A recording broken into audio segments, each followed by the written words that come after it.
Chairshot Reality, WrestleZone.com. You can click on the WZ TV tab on WrestleZone. You can go to the WrestleZone YouTube channel, and of course, the CSR Wrestling YouTube channel. Clips being put on Facebook, clips being put on Twitter. You cannot avoid us. Justin LeBar, Juice Springsteen. Juice, how are you this week? I'm fantastic. You are fantastic. You look fantastic. You got the Kevin Owens Show shirt. Oh, yeah. You got the Raiders hat. How about your Raiders, huh? I'm really nervous about this evening, Thursday. I don't know. We'll see what happens. You need to sound more positive. And of course, by the time people watch us, they'll already know the fate. Exactly. Of the game. Way to mess up. Not whatever. That doesn't matter. I don't care. Everybody knows we record the show on Thursday. Exactly. Okay, but for those of you that are watching us right now on Friday, let's do all things titles in WWE, Juice. Let's start off. Kevin Owens. I'm actually starting to feel like, and I didn't feel like this up until this past week, that he could drop the belt here in Pittsburgh to Roman Reigns. God. I'm starting to feel like that because of what's going on with he and Jericho. Well, so then where's the United States title go? On the other shoulder. I guess. I don't see any point to that. I don't see why. I would be more excited to see a program with Jericho and Owens, and maybe Jericho takes it with the title. Yeah, right. yeah. Instead of having Roman Reigns do it. I tend to agree, and I still think if I'm betting on Wrestle Rumble, that would be what happens. But I'm starting to get that feeling, like maybe because again. Will Kevin Owens be the guy they let be the Universal Champion on the road to Mania? I don't know. Well, the road would end at Roadblock then. Yeah. End of the line. I mean, last time WWE had a pay-per-view in Pittsburgh, and it didn't really go well at the end. So if Roman Reigns walks out of Roadblock, it might be the same thing. Yeah, it could be.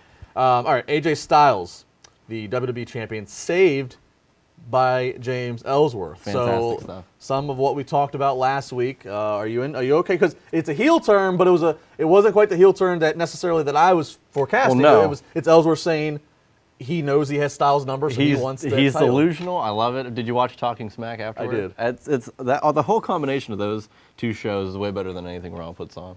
And James Ellsworth's character is delusional. He thinks he can do it, but I mean, he does. He's 3-0. Is there going to be an actual match, or do you think more on the finger poke of doom? Definitely think they're going to have a match. Well, that's what I'm asking. An actual match. I don't know. Now that he's kind of turned, maybe. I don't know. I mean, if it is, you called it, and you should be worried. And a lot of people are upset if it's a finger. Like I've had tweets saying I've lost all credibility for saying that the finger poke of doom should even happen again. Well, and mind you, when the finger poke of doom happened in WCW, it was an actual title change. I'm predicting that this would be a finger poke of doom and the title wouldn't change at all. So it's a whole different scenario. Big deal. What if the title did change? Right. Well, I've lost all credibility. I've lost all credibility anyway, so it doesn't this matter. week at least. I just, apparently not. Ask Mauro about that. Sorry, Mauro. Randy Orton. Yeah. Tag titles. It looks like we're going to have another Freebird rule here. We have six tag team champions. It's amazing. And Ring of Honor just actually made a 6-man tag title. I don't know. I like it, but I think New Day is going to drop theirs sooner than. We'll get to that later this weekend. We'll get to that later this weekend. But Randy Orton, I mean, I can't believe it. I guess I just finally have to accept it. Now they're working him in to they're working his music into the entrance. They got him in the horror graphic. All he's got to do is just grow a Wyatt family beard. I'm sure he's on. And that's probably on the docket. You think it's just one major? You think there's a shot that he just turns at the end? Is there a bigger goal for Randy Orton that he's? That's what I thought using all this time. to get up there. That's what I thought all this time. But like what? The Royal Rumble's coming, so things kind of every man for himself. Yeah, everything kind of breaks away. We'll see what happens there. I suppose. All right, before or after Mania, The Miz drops the Intercontinental title. The bigger question to me is he going to wrestle Daniel Bryan at WrestleMania? I think. Once again, we'll get to that later. I think there's a chance at that, but it wouldn't be for the Intercontinental title. So I would say he does drop it. I don't know who he would drop it to. Right. Maybe Baron Corbin gets there. And finally, we'll go to a little NXT action. Your boy Nakamura, he wins the NXT Championship back in Osaka, Japan, I believe, against Samoa Joe, just 2 weeks after dropping it to Joe at TakeOver Toronto.